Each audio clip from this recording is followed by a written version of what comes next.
오늘 우리가 함께 읽은 본문 예레미야 4장 1절에서 4절, 예레미야 4장 1절에서 4절의 본문으로 회개하고 하나님께 돌아오라, 회개하고 하나님께 돌아오라 라는 제목으로 말씀 증거하도록 하겠습니다.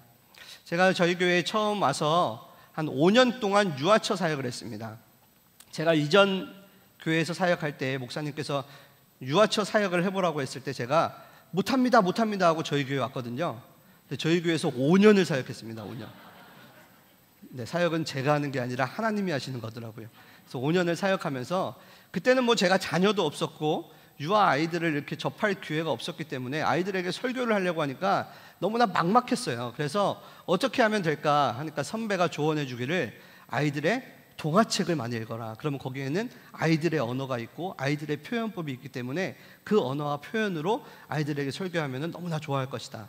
그래서 제가 그때부터 동화책을 굉장히 많이 읽었습니다. 제가 평생에 읽어온 책보다 아마 동화책을 더 많이 읽었을 것 같아요. 제 예화 중에는 그래서 이솝우화나 동화책 이야기가 참 많이 등장합니다.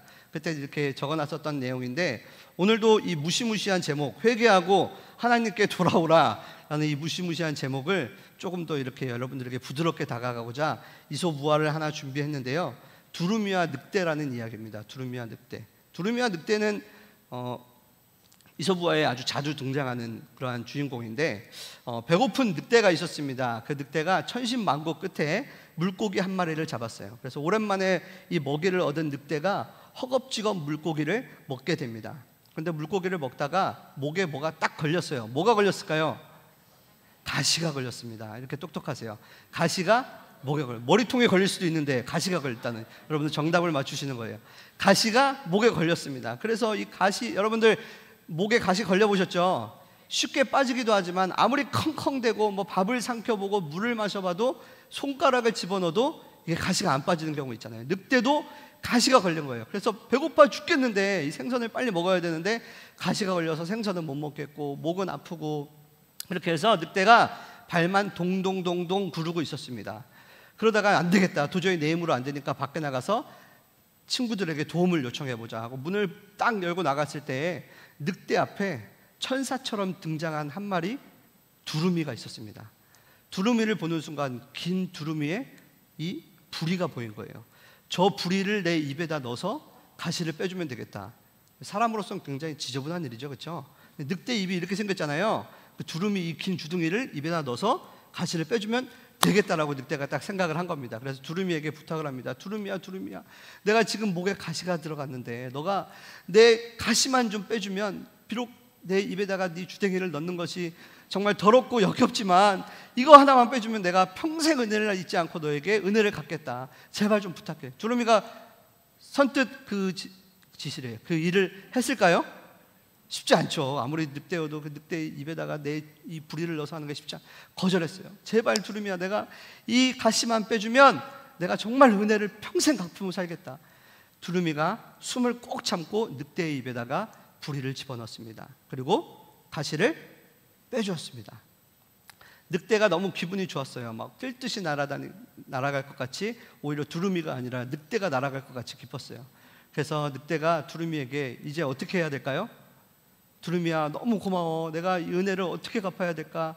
이렇게 인사해도 인사해야 되는데, 그렇죠? 근데 두루미가, 자 늑대, 이제 내가 너 가시 빼줬으니까 나한테 어떻게 은혜를 갚을 건데 하니까 늑대가 이렇게 얘기합니다. 네 머리통이 내 입에 들어왔을 때 내가 깨물어 먹지 않은 것만으로도 감사하게 생각하라 하면서 얼른 이 두루미를 쫓아냈다고 해요. 정말 이 늑대의 배은망덕함, 참으로 나빴죠, 그렇죠? 그런데 이 늑대가 배은망덕했던 것 같이 하나님의 택한 선민 가운데 늑대처럼 아주 배은망덕하고 뻔뻔한 민족이 있었습니다. 바로 그 민족이 오늘 본문의 속에 등장하는 남유다 백성들입니다. 예레미야가 하나님으로부터 남유다의 선지자로 부름을 받고 사역하던 당시에는 북왕국 이스라엘은 하나님을 버리고 우상을 숭배하며 죄를 범하다가 심판을 받아서 주전 722년 아수르에서 멸망을 당하고 이제 남유다만 홀로 그 믿음의 계보를 계속해서 이어가고 있었습니다. 그러나 남유다의 영적 상태도 또한 그리 온전하지가 않았습니다. 왜냐하면 그들은 북왕국 이스라엘이 하나님의 심판을 받아서 멸망당하는 것을 보고도 하나님 앞에 그들과 똑같은 죄를, 오히려 더한 죄를 짓고 회개하는 것이 아니라 오히려 그들보다 더 악행을 저지르면서 하나님을 버리고 우상을 숭배하며 죄악을 거듭하고 있었기 때문입니다. 그래서 하나님은 멸망을 향해 치닫고 있는 유다 백성들을 더 이상 두고 볼 수가 없었어요. 그래서 예레미야를 선지자로 세우고 그들을 향해 경고하셨습니다. 예레미야를 향한 예레미야를 통해 그들에게 내려진 하나님의 경고는 무엇이냐면, 남유다 백성들아, 북이스라엘이 멸망한 후에도 너희들이 약 100년 동안 그 믿음의 계보를 이어올 수 있었던 것은 너희들이 북왕국 이스라엘보다 결코 더 나아서가 아니다. 결코 더 하나님을 경외해서가 아니다. 그렇게 살아서가 아니라 사무엘하 7장 14절에서 15절에 보면, 나는 그에게 아버지가 되고 그는 내게 아들이 되리니 그가 만일 죄를 범하면 내가 사람의 매와 인생의 채찍으로 징계하려니와 내가 내 앞에서 물러나게 한 사울에게서 내 은총을 빼앗은 것처럼 그에게는 빼앗지는 아니하리라. 바로 유다를 대표했던 믿음의 선조 다윗 왕과 맺은 언약을 하나님께서 기억하시고 그 약속을 지키시기 위해서 오래 참으시고 기다려주셨기 때문이라고 예레미야는 그들에게 일깨워 주었습니다.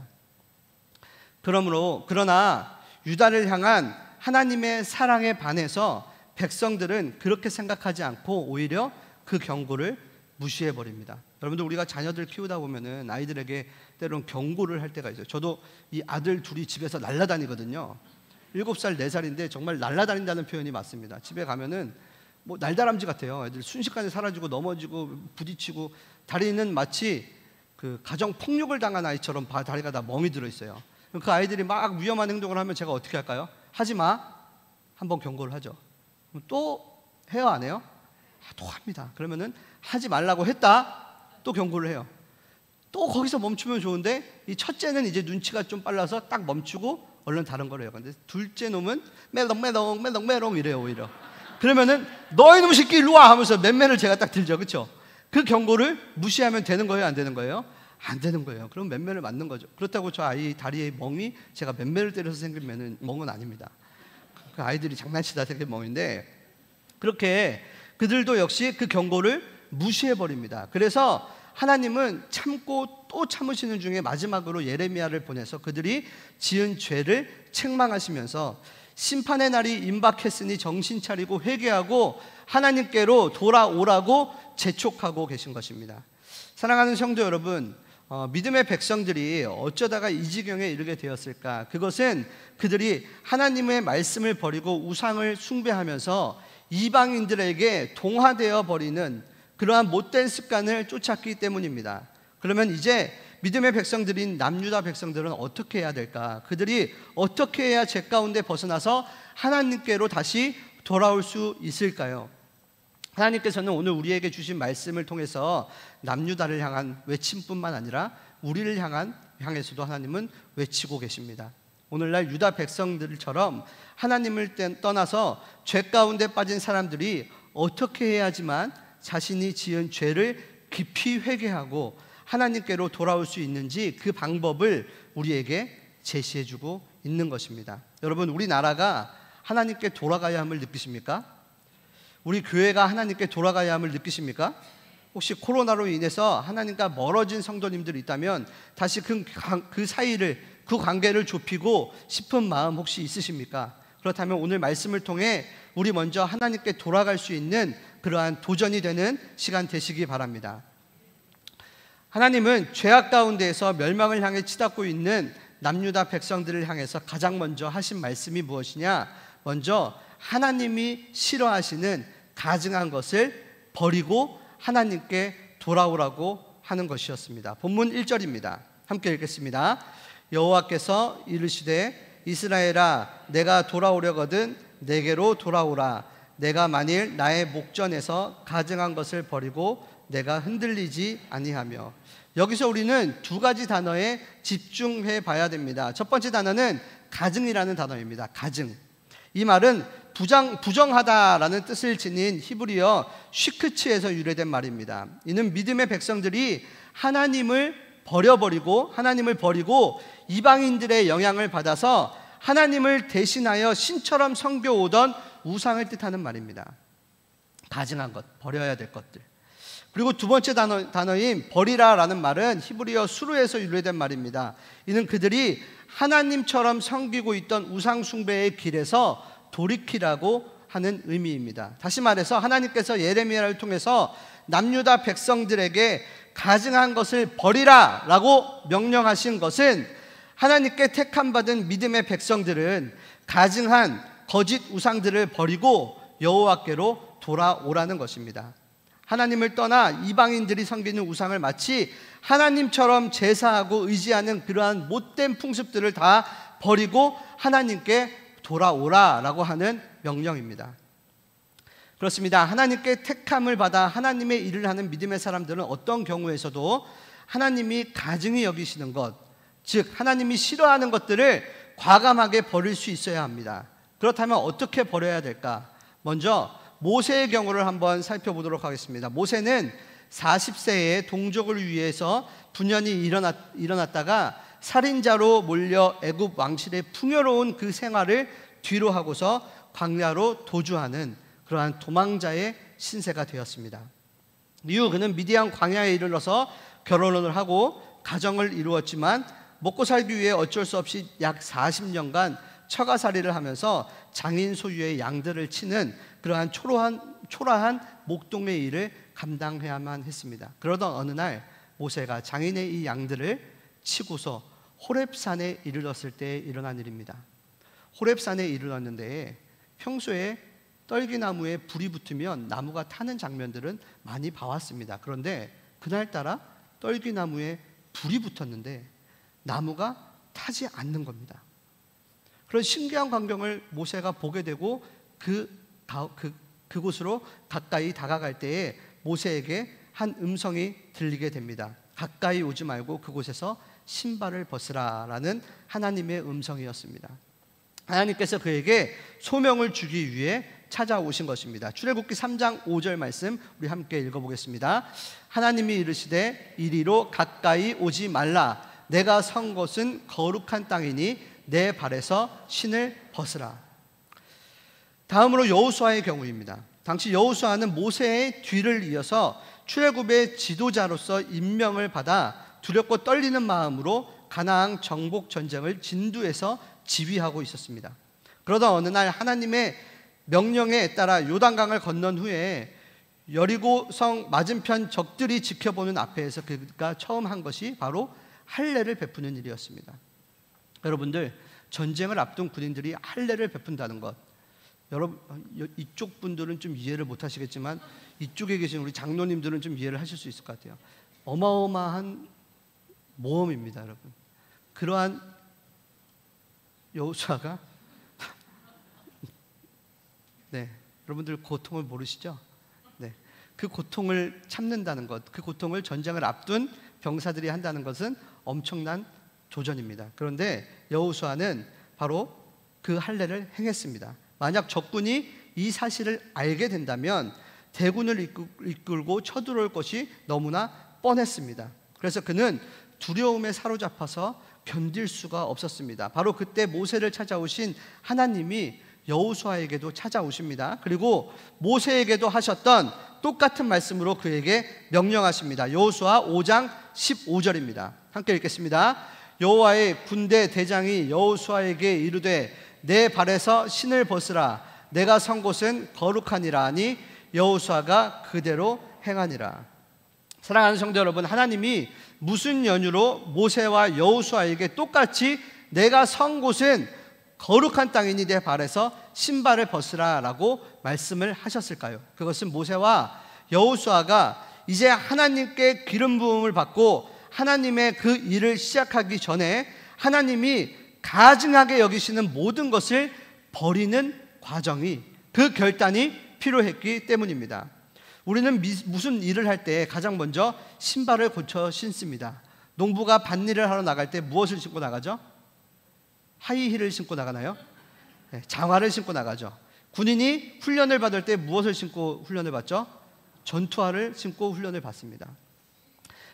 밭에서는 장화가, 훈련 중에는 전투화가 안전할 수 있습니다. 신발을 신고 바깥 출입을 하고 용도에 맞게, 때에 맞게 그 신발을 신습니다. 그런 점에서 신발은 인간적인 수단과 방법을 의미하기도 합니다. 모세와 여호수아도 신고 있던 그 신발을 신고 나름의 수단과 방법들을 익히면서 인생을 살아왔을 것입니다.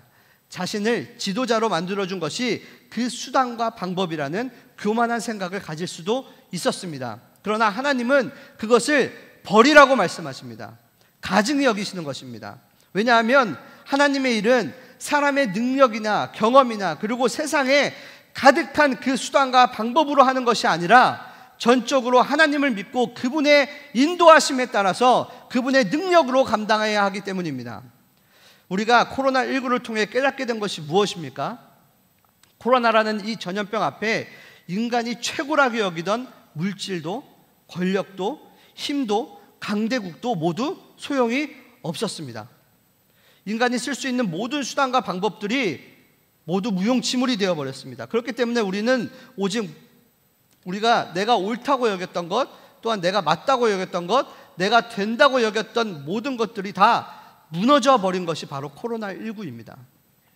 그렇기 때문에 우리는 오직 모세와 여호수아의 발에서 신발을 벗어버리듯이 내가 옳다고 여기고 또한 내가 맞다고 여겼던 것, 내가 스스로 된다고 여겼던 것, 모든 것들이 다 가증한 것이 될 수 있음을 깨닫고서 모세와 여호수아가 발에서 신발을 벗어버리듯이 믿음 안에서 그 가증을 벗어버리고 하나님의 능력을 힘입어야 하는 줄 믿습니다. 성도들은 자기 지혜와 능력을 의지하지 말고 내게 능력 주시는 자 안에서 내가 모든 것을 할 수 있다라고 고백할 수 있는 성도들이 되어야 하는 줄 믿습니다. 다 같이 가슴에 손을 얹고 한번 고백해 보겠습니다. 내게 능력 주시는 자 안에서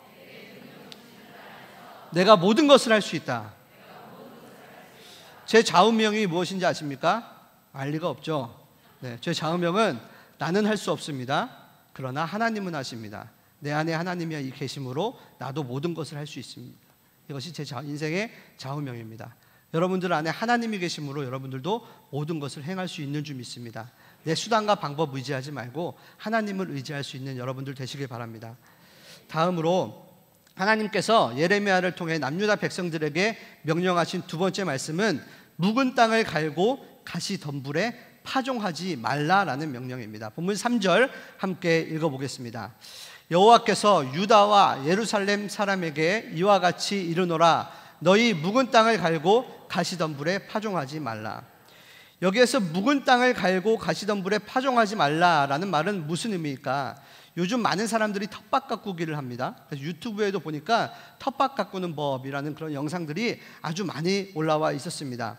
자신의 집 마당 또는 그 버려진 땅을 잘 가꿔서 그곳에서 상추라도 하나 캐서 먹고 뭐 파라도 하나 뽑아서 먹고 그렇게 이제 텃밭을 가꾸곤 하는데요. 그러한 텃밭을 가꿀 때에 첫 번째 해야 되는 단계가 바로 이 묵은 땅을 갈아엎는 행위입니다. 농사를 하기 전에 예를 들어서 묵은 땅이 있으면은 오래도록 아무도 쓰지 않는 그 묵은 땅에는 아무리 씨앗을 뿌려도 그 씨앗이 잘 자라날 수 없습니다. 뿌리가 깊이 내려갈 수 없습니다. 또한 논밭을 가봐도 겨우내 단단하게 굳어진 땅 묵혀버린 그 땅 가운데에는 봄에 아무 그 땅을 갈아엎지 않고 다시 그곳에 씨앗을 심는다고 해서 결코 그 씨앗이 자라날 수 없습니다. 그렇기 때문에 봄에 농부들이 하는 가장 첫 번째가 바로 그 땅을 뒤집어 엎는 것입니다.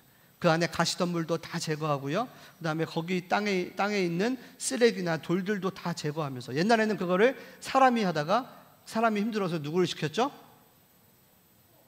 엄마를 시켰나요? 소를 시켰습니다. 소가 그거 쟁기를 끌고서 쟁기질을 하고, 요즘은 아주 유튜브 보니까요 좋은 기계들이 많더라고요. 그냥 남자 혼자서 이런 기계 하나 들고 하니까 밭을 금방 갈더라고요. 그러한 일들을 꼭 해야지만, 반드시 그 땅을 그렇게 기경해야지만 농작물을 심었을 때 열매를 맺을 수가 있습니다. 하나님의 일도 마찬가지의 원리입니다. 어떤 성도가 하나님의 일을 바르게 하기 위해 원한다면 그는 먼저 하나님의 말씀이 말씀의 씨앗이 뿌려질 때에 싹을 틔우고 많은 열매를 맺을 수 있는 좋은 땅을 조성하기 위해서 말씀의 쟁기로 모두 그 땅을 갈아엎어야 합니다. 묵은 땅을 갈아라 라는 이 놀라운 메시지는 우리에게 또 다른 두 가지 의미를 주고 있습니다. 첫째로 우리도 쟁기질을 멈추면 묵은 땅이 되어질 수 있다는 것입니다. 농부는 봄이 되면 그리고 버려진 묵은 땅에 씨앗을 심기 위해서는 반드시 부지런한 움직임이 필요합니다. 겨우내 잠들었던 자신의 그 몸을 깨워야 되고요. 게을르게 방에만 누워 있었던 그 몸을 깨워서 끊임없이 쟁기질을 해야 됩니다. 그리고 남들 아메리카노 들고 벚꽃놀이 갈 때 농부는 쟁기 들고 밭으로 나가야 됩니다. 그러한 수고가 없이는 결코 묵은 땅에 열매를 맺을 수가 없게 됩니다. 코로나19로 인해서 혹시 아직도 게을리 내 신앙의 밭을 방치해 두고 계신 성도님들 혹시 계시지 않습니까? 아니면 내가 오래 신앙생활했다는 그것 하나만으로 내 밭은 당연히 옥토일 거야 라고 생각하면서 그 땅을 굳혀가고 있는 성도들 혹시 계시지 않습니까? 이제 우리가 깨어나야 하는 줄 믿습니다. 일어나야 합니다. 밭을 갈아야 합니다. 지금 이 생활에 우리가 익숙해지는 것이 아니라 우리가 언제든지 묵은 땅이 되지 않도록 날마다 말씀의 쟁기로, 찬양의 쟁기로, 기도의 쟁기로 우리의 신앙의 밭을 끊임없이 관리하시는 수고를 멈추지 않는 그러한 모든 성도님들 되시길 바라겠습니다. 그래서 농부가 1년 365일 묵은 땅을 기경하지만은 않습니다. 묵은 땅을 기경하는 시기가 지나면 씨앗을 심는 시기가 오고, 씨앗을 심으면 그 씨앗이 하나님께서 자라나게 하셔서 열매 맺는 시기가 오게 됩니다. 우리가 비록 지금 묵은 땅을 기경하는 이 시기가 너무나 고되고 힘들다 할지라도 지금 이 순간 바라보지 말고 우리가 이 수고를 통해서 하나님께서 열매 맺게 하실 그 풍성한 열매를 바라볼 수 있는 모든 성도님들 되시길 바라겠습니다. 지금 코로나 기간에 우리가 우리의 몸을 깨우는 것이 정말 쉽지 않죠. 그러나 우리가 끊임없이 기도하고 찬양하며 말씀 읽으며 쟁기질을 해서 우리를 깨우고 깨웠을 때 하나님께서 그 수고를 아시고 우리에게 풍성한 열매로, 풍성한 수확으로 우리에게 보답하여 주실 줄 믿습니다. 두 번째로 묵은 땅을 갈아라는 말씀에서 우리에게 주는 메시지는 바로 하나님께서 유다와 예루살렘 주민들아 라고 말씀하시면서 묵은 땅을 갈아라 라고 말씀하십니다. 어느 한 개인에게 선포하시는 말씀이기도 하지만 유다와 예루살렘 주민들아 라고 하면서 공동체를 향해서 하나님께서 선포하십니다. 농사에는 품앗이라는 게 있습니다. 제가 이 말씀을 묵상하다가 담임 목사님 부흥회 때 말씀을 전하시는데 담임 목사님 아버님께서 노래를 굉장히 잘하셨대요. 좋아하시고. 그래서 남의 밭에 일을 해주러 품앗이를 간 게 아니라 노래로 품앗이를 해주셨다고 해요. 노래로. 그 노래를 불러주는 것도 그분들에게는 큰 도움이 됐었겠죠. 그러니까 그걸 그렇게 부탁을 했겠죠. 그래서 우리 농사에는 품앗이라는 게 있거든요. 내 밭을 나 혼자 관리하는 게 힘드니까 옆집 김씨, 강릉댁, 진안댁, 전주댁 다 불러갖고 내 밭 같이 관리해주고 또 그쪽 집에 내 도움이 필요하면 나도 가서 그 밭을 갈아주고. 여러분, 이 묵은 땅을 기경하는 데 있어서 우리 교회가 바로 이러한 영적인 품앗이가 일어났으면 좋겠습니다. 우리 권사님들 계신 데만 그 땅이 잘 기경되어서 옥토가 된 것이 아니라 우리 권사님들이 우리 집사님들 밭도 함께 가서 기도해주고 말씀 나누고 하면서 그 밭도 기경해주고, 또 기도가 필요하신 분들, 정말 어려운 가운데 있는 분들, 그분들에게 찾아가시고 목자들 전화하시고 기도하시고 함께 목장 나눔하시고 하시면서 계속해서 그 묵은 땅들을 갈아엎고 해서 우리 교회 모든 땅이 정말 기경을 통하여서 풍성한 옥토가 되어지는 그러한 교회가 되어질 줄 믿습니다. 그래서 여러분들 지금 우리 담임 목사님도 미국에서 뭐 하고 계신 거예요? 미국에서 기경하고 계신 거예요. 기경. 달라스에서 지금 우리 성도들을 위해서 기도로 기경하시고 사모님과 함께 기도로 우리 성도들 하나님 더 이상 그 묵은 땅 되지 않게 하여 주시옵소서 기경하면서 그 기경해서 우리가 열심히 잘 기경된 땅 가운데에 어떠한 말씀의 씨앗 심어줄까 연구하고 그러고 계신 것입니다. 여러분들도 또 우리 사역자들도 마찬가지입니다. 코로나19 동안에 우리 사역자들 매일매일 거의 특세하다시피 새벽에 예배를 지키면서 무엇한 거예요?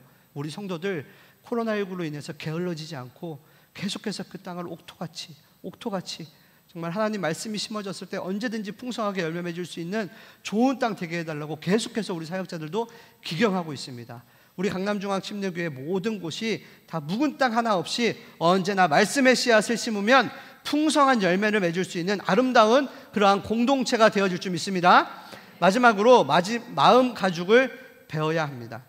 하나님께서 예레미야를 통해 남유다 백성들에게 마지막으로 명령하신 말씀은 하나님의 진노의 심판을 받아 멸망하지 않도록 심판 이전에 하나님께 나아가 마음 가죽을 베고 하나님께 속하라 라는 것입니다. 본문 4절 함께 읽어보겠습니다. 유다인과 예루살렘 주인들이 너희는 스스로 할례를 행하여 너희 마음 가죽을 베고 나 여호와께 속하라. 그리하지 아니하면 너희 악행으로 말미암아 나의 분노가 불같이 일어나 사르리니 그것을 끌 자가 없으리라. 아멘. 그렇습니다. 성경에서 말하는 할례란 남성의 그 은밀한 부위에 그 표피를 제거하고 피 흘리는 아픔을 경험하며 그 흉터를 평생토록 하나님과의 비밀한 약속으로 간직하는 그러한 표식입니다.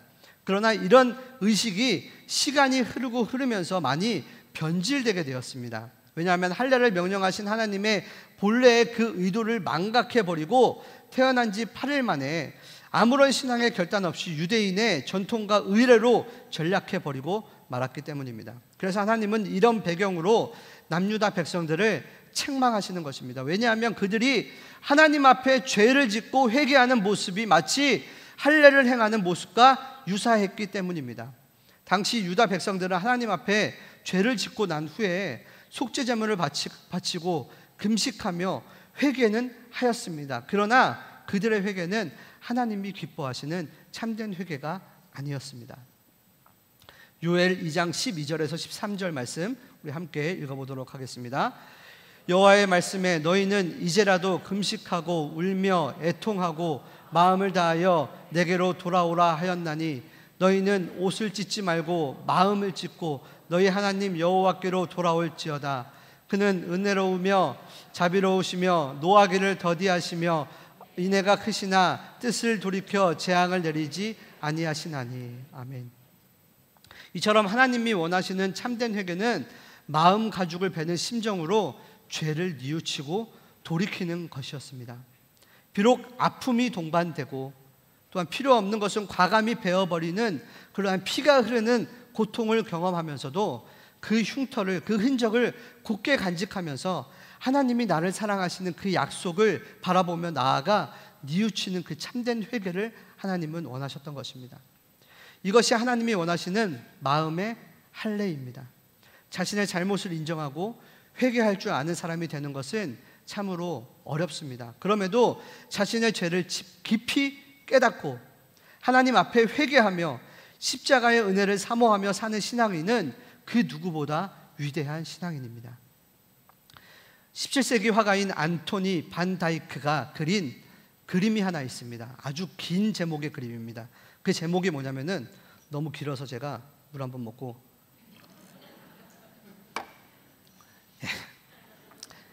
진짜 깁니다. 제목을 읽어드릴게요. 성 암브로시오스에 의해 밀라노 성당에 들어가는 것이 금지된 데오토시우스 황제라는 그림입니다. 한 번 더 읽어드릴까요? 성 암브로시오스에 의해 밀라노 성당에 들어가는 것이 금지된 데오토시우스 황제. 그림 한번 보여주세요. 긴 제목의 그림이 있습니다. 이 그림은 로마 황제가 성당에 들어가려고 하는데 주교가 문을 막아선 채 당신은 성당에 들어갈 수 없습니다 하고서 왕을 막는 내용을 그린 그림입니다. 이 그림의 배경을 잠시 설명해 드리면 이렇습니다. 주 390년대 년에 데살로니가 주민들이 반란을 일으켜서 로마 총독을 살해하고 황제 및 황후의 초상화를 흙탕물에 속에 집어넣고 모욕하는 사건이 발생하였습니다. 이에 격분한 로마 황제 데오토시우스 1세는 군대를 보내서 그 지방에 사는 주민 모두를 원형 경기장에 모아놓고서 학살하라는 명령을 내렸습니다. 그리고 얼마 뒤 그는 자신의 명령이 조금은 잘못되었다는 것을 깨닫게 됩니다. 그리고서 얼른 학살 중지 명령을 내렸습니다. 그런데 이 명령을 받은 군인들이 순종을 참 잘하는 일을 똑부러지게 잘하는 군인들이었나 봐요. 벌써 원형 경기장에 데살로니가 주민 7천여 명을 모아두고서 모두 잔인하게 학살을 끝내놓은 상태였습니다. 이 소식을 들은 밀라노의 주교 암브로시우스는 즉시 황제에게 공개 서한을 보냈습니다. 양민을 학살한 죄를 회개하든지 아니면 파문을 당하든지 둘 중에 하나를 선택하시오. 그러나 황제는 아무런 반응을 보이지 않고 부활절이 되자 부하들을 대동해서 교회에 출석하였습니다. 이 소식을 들은 암브로시우스 주교는 교회 문을 막고 서서 단호한 어조로 잘라 말했습니다. 다시 그림 보여주실래요? 바로 지금의 장면이죠. 사람의 피로 물든 당신의 손을 그대로 지닌 채 이곳에 들어올 수 없습니다. 당황한 테오토시우스 황제가 바로 얼떨결에 변명을 합니다. 그 성경에 보면 다윗 왕도 죄인 아니었습니까? 죄인인 다윗도 하나님께서 사랑하셨는데 이렇게까지 냉혹하게 대할 이유가 무엇입니까? 그러자 암브로시우스 주교는 더 단호한 어조로 다윗의 죄를 모방하려고 하십니까? 그러면 다윗의 회개까지도 참회까지도 모방하셔야죠 하면서 그 출입을 허락하지 않았다고 합니다. 지금 보고 계신 그림이 바로 그 장면이었습니다. 긴 그림, 긴 제목. 우리 모두는 예수 그리스도를 믿고 의지함으로 의인이 되었습니다. 그러나 우리가 믿음으로 이미 구원을 받아 의인이 되었다고 해서 지금 그 구원이 완성된 것은 아닙니다. 왜냐하면 우리들은 이미와 아직 사이에서 두렵고 떨리는 마음으로 구원을 완성을 향해 달려가고 있기 때문입니다. 그러므로 우리 모두는 살아가면서 원치 않는 죄를 지었다고 하더라도 결코 두려워하거나 염려하지 말고 다윗처럼 담대하게 나아가 하나님께 나아가서 모든 죄를 자백하고 마음을 찢으며 진심으로 회개하는 성도님들 되어야 되는 줄 믿습니다. 말씀을 맺도록 하겠습니다. 사랑하는 성도 여러분, 오늘 하나님께서 서두에서 이렇게 말씀하고 계십니다. 돌아오려거든 내게로 돌아와라. 돌아오려거든 어디로 돌아오라고요? 내게로 돌아와라. 하나님께서 내게로 돌아오라고 분명한 목적지와 방향을 말씀해주고 있습니다.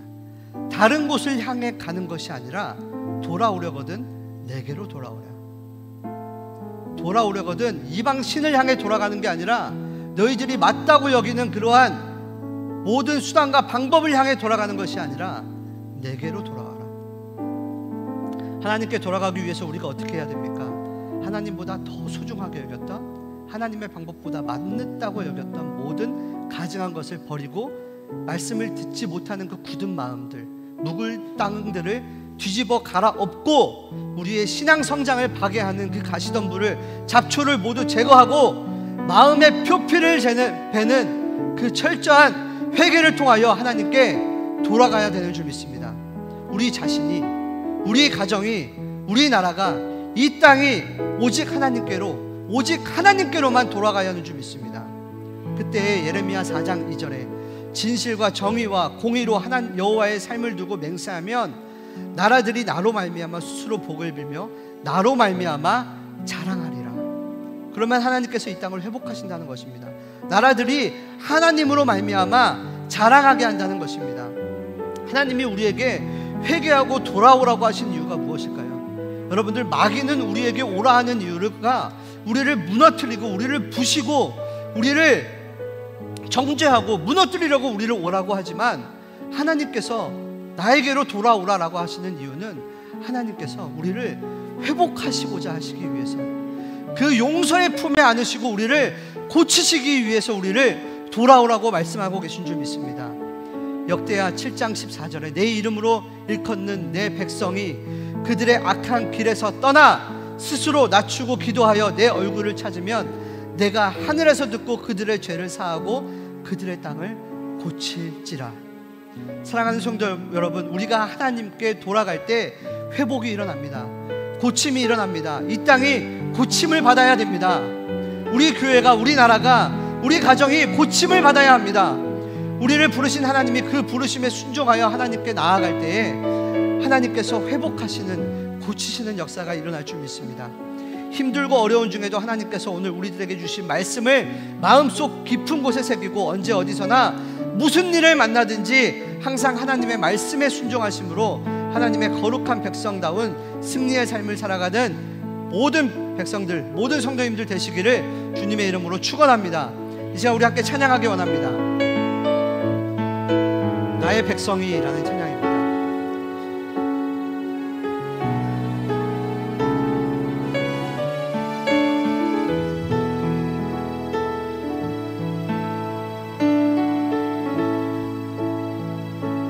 나의 백성이 다 겸비하여 내게 기도하며 나의 얼굴을 구하여서 그 악한 길 떠나며 하늘에서 듣고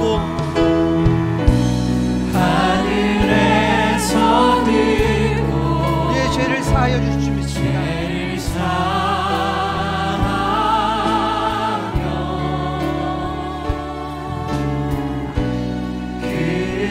그들의 땅을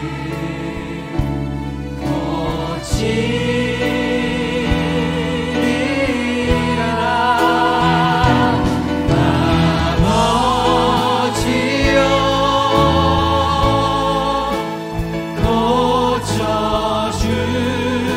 고쳐주소서. 이 나라 주의 것 되게 하소서. 이 간절히 기도하는 마음으로 두 손 들고 찬양합니다. 하나님 간절히 기도하오니 상한 이 땅 상한 이 땅 새롭게 하소서. 아버지여 고쳐 주시옵소서. 아버지여 고쳐 주소서. 이 나라 주의 것 되게 하소서. 주 하나님 간절히 기도하오니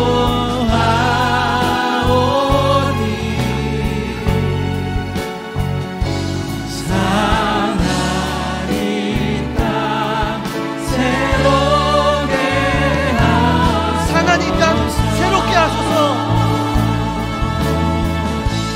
상한 이 땅 상한 이 땅 새롭게 하소서. 이 시간 우리 기도할 때 하나님보다 소중히 여겼던 가장 것을 버리겠습니다. 우리의 마음밭이 묵은 땅 되지 않도록 끊임없이 우리가 영적인 쟁기질을 멈추지 않겠습니다. 하나님 앞에 마음의 표피를 매는 철저한 회개를 통하여 날마다 하나님께 돌아가는 삶을 살겠노라고 이 시간 다같이 주여 한번 크게 외치고 동성으로 기도합니다. 주여! 사랑의 하나님 감사합니다. 하나님 이 시간 우리의 마음을 하나님께로 갑니다. 하나님 우리가 하나님께로 다시 돌아가기 원합니다. 돌아오려거든 내게로 돌아오라 말씀하신 하나님께 우리가 돌아가기 원합니다. 하나님보다 소중히 여겼던 모든 가증한 것들을 벗어버리게 하여 주시옵소서. 하나님 우리의 마음같이 날마다 믿음의 쟁기로 하나님 끊임없이 그 땅을 갈아엎어 하나님의 말씀의 씨앗이 언제나 심겨져 풍성하게 누릴 수 있는 신앙의 삶이 되어질 수 있도록 주님 역사하여 주시옵소서. 우리가 마음의 표피를 베고 하나님께 철저한 회개를 통하여서 다시 한번 하나님께 돌아갈 줄 믿습니다. 하나님 우리 모든 성도의 삶 가운데, 가정 가운데, 사업 가운데, 우리 교회 가운데, 이 나라 가운데 우리가 하나님께 다시 돌아갈 때 하나님의 놀라운 회복이 일어나는 귀한 시간 있도록 주여 역사하여 주시옵소서. 하나님 아버지 우리가 이 시간 하나님 앞에 결단합니다. 하나님보다 소중히 여겼던 모든 가증한 것들을 벗어버리고 하나님 우리의 마음밭을 언제나 날마다 믿음으로 기경하여서 하나님께서 우리에게 주시고자 하는 놀라운 말씀의 은혜들이 풍성히 열매 맺는 귀한 삶이 되어줄 수 있도록 주님 역사하여 주시옵소서. 우리의 지난날의 모든 잘못을 되돌아보고 마음의 표피를 베는 철저한 회개를 통하여 내게로 돌아오라 말씀하신 하나님께 우리가 다시 돌아가 놀라운 회복과 고침을 얻는 우리 모든 성도의 삶과 가정과 교회와 이 나라가 될 수 있도록 주님 역사하여 주시옵소서. 이렇게 결단하고 살아가고자 도전하는 우리 모든 성도의 삶 가운데 하나님 함께하여 주셔서 결코 쟁기질을 멈추지 않게 하여 주시고, 우리가 8월 한 달 동안 더욱더 이 쟁기질을 열심히 쟁기질하여 하나님의 큰 은혜를, 큰 복을 받아 누리는 귀한 성도들 다 되어줄 수 있도록, 귀한 교회 되어줄 수 있도록 주님 축복하여 주시옵소서. 예수님 이름으로 기도합니다. 아멘.